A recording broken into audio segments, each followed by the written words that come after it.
Hello everyone, my name is Mayank and welcome back to my YouTube channel where I talk about books, my life, some productivity related content and also some other content like current affairs. So if you're interested in such content, don't forget to subscribe and also press the bell icon so that you get notified every time I post a new video. Also you can follow me on Instagram on the Instagram ID which is mentioned on the screen right now. Let's begin the video.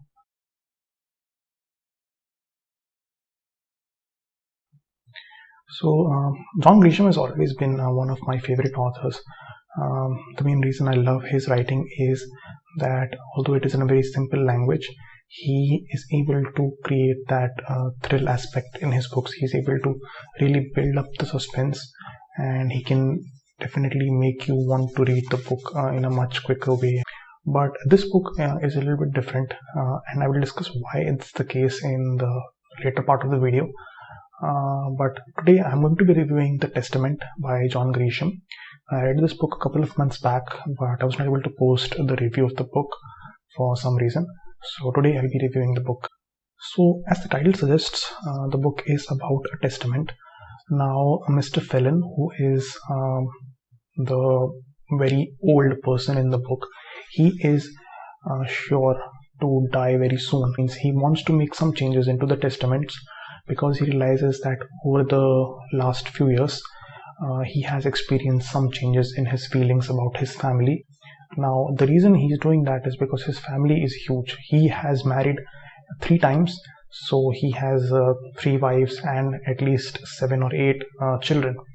Now that is a very complicated family for him. Now to understand how much he needs to distribute to what person in what share is going to be difficult for him. The problem occurs when the inevitable happens and he eventually passes away.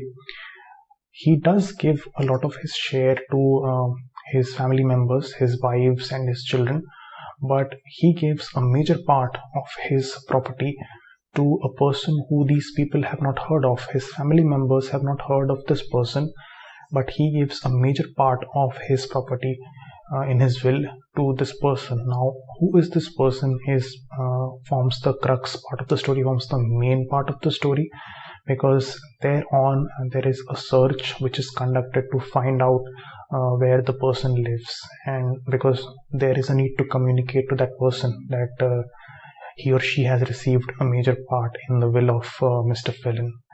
And that is also a kind of suspense, but that suspense is revealed in the story in the middle part of the book.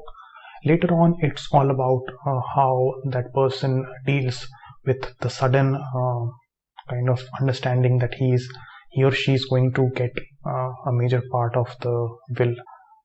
So overall I really enjoyed reading the book. I really liked the suspense factor in the book because there is a suspense in every stage of the book. In the beginning of the book there is a suspense related to who is the person who has got the major part of Mr. Felon's will, and later on it's the suspense of whether that person is going to accept the will or not, and later on it also becomes a bit about what is going to happen with that much amount of money that the person has received all of a sudden. So at different parts of the book there is a different suspense which is there, so it creates the interest of the reader throughout the book. However, there are 1 or 2 things also which I did not like. The first thing that I would say I did not like was a small part in the book in which they have described the whole journey of these people trying to find out who that person is. So they go on a journey to find out where the person lives and what is his background. That whole journey is being described in detail in the book. I really did not feel it was necessary because they could have just skipped that part. That journey actually goes on for at least 20 to 30 pages. I did not think it was required because it did not make any impact in the story, and I don't like such phases which do not impact the story to take up so much space. So that is one point I did not like.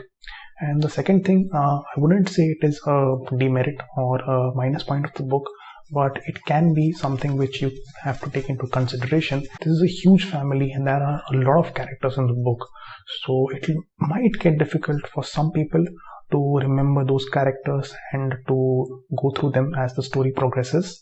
But you can take notes for that purpose. And for me it was a bit easier because I was reading the same on a Kindle, so I was able to use the X-ray feature, which is able to tell you what the character is and who the character is.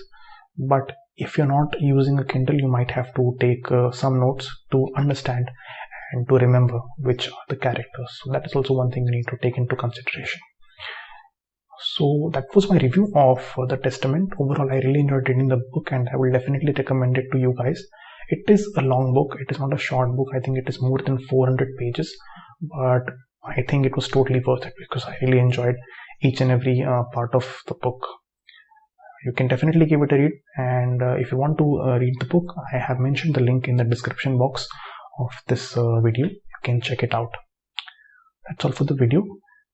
Thank you for watching, and I will see you soon.